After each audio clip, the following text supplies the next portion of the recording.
I feel like I need to take a quick break, let everything sink in, if you will.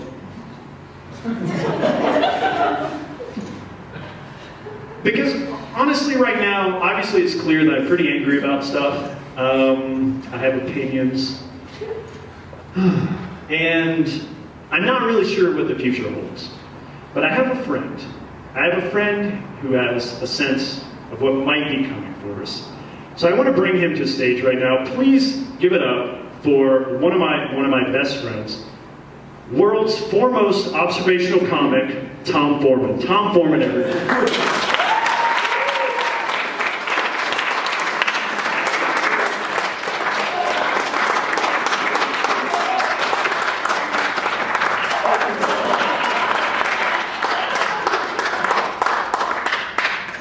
Thank you, Joseph.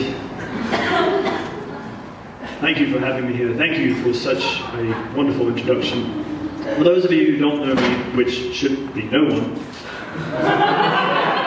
my name is Tom Foreman. I'm in fact the world's foremost observational comic. And for those of you who've seen me before, I'm not sure who, not that absurd.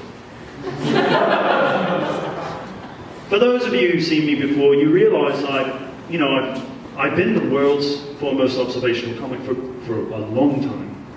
I've been doing this for quite a while. I made it to the top very quickly. And I've been a little depressed, honestly. For those of you who saw me last time, you realize I don't know what to do next because I've done it all when it comes to observational comedy. I am, of course, the world's foremost observational comic. There's only one way to get there, that's to be the foremost in the world. So I have no challenges. I could potentially try to become the universe's foremost observational comic.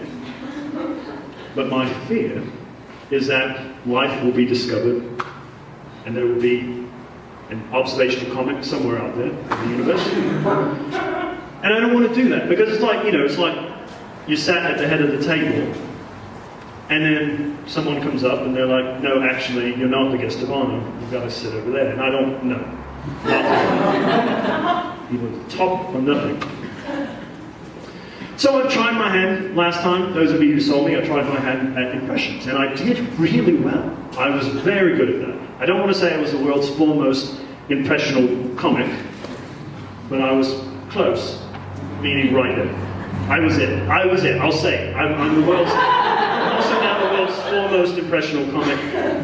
But I didn't want to do that for you tonight because, you've got an impression of the way the world is. But what you need, I think, is a little bit of hope tonight. And so I've recently discovered, and I should have seen this coming, that I have psychic abilities. And so what I'd like to do tonight is, since we're all not sure what's happening in the world, we've just gone through a crazy election where I'm from, and Rodrigo Duterte is now a president. Because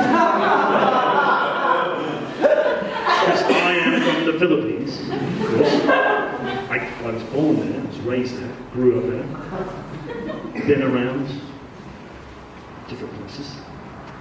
So things are crazy for us, and so I think we need to know what is happening in the future. So tonight, what I'd like to hear is I'd like you to tell me something you'd like to know the future of. Now, there's another caveat here. Not caveat emptor. Is that even how it goes? I don't know that. I can pinpoint the future to a very specific time frame. So let's say you want to know the future of cabbage in 14 days. I can do that. You want to know the future of a car that you've been driving. You want to know its future in 2 years. I can do that. So tonight, please, somebody tell me what you want to know the future of, and I'll do that for you. I'll tell you that future. Just shout it out. Cars. Cars. Excellent. So you want to know the future of cars? What time frame? How far in the future? 100 years. 50 years. No, so I heard 50. What else did I hear? 100. 100. So we'll split it down the middle. Do 50. So the future of cars in 50 years. So in 50 years, and I see this very clearly. Cars will operate mainly on tiny sprockets. And those sprockets will be made at a factory. Now, there's going to be some unrest at this factory. I want to tell you a little bit about this so you can prepare yourself. There's going to be some unrest at the factory. And things are going to go berserk. And things are going to start breaking down. So we're going to think, oh no, the cars can't be made anymore. But then we're going to realize there are these cute little aliens that maybe we've been destroying their home world. And finally, a man named George is going to save us all. He's going to say, Judy, Elroy, I've got to go save the future of cars. And he's going to get in his car. And he's going to save the sprocket making factory. Now I see that very clearly. So I think we can all agree that that is the future of cars. Now what's something else you want to know the future of? Women's basketball. How far in the future do you want to know this? 10 years. Are you sure you wouldn't prefer 11 years? Split the difference 50 years later. Women's basketball. It will be very interesting. So basketballs in 50 years will be made out of these little things called sprockets. I think I should bring Joseph back up here. My name is Tom Foreman. Thanks for having me.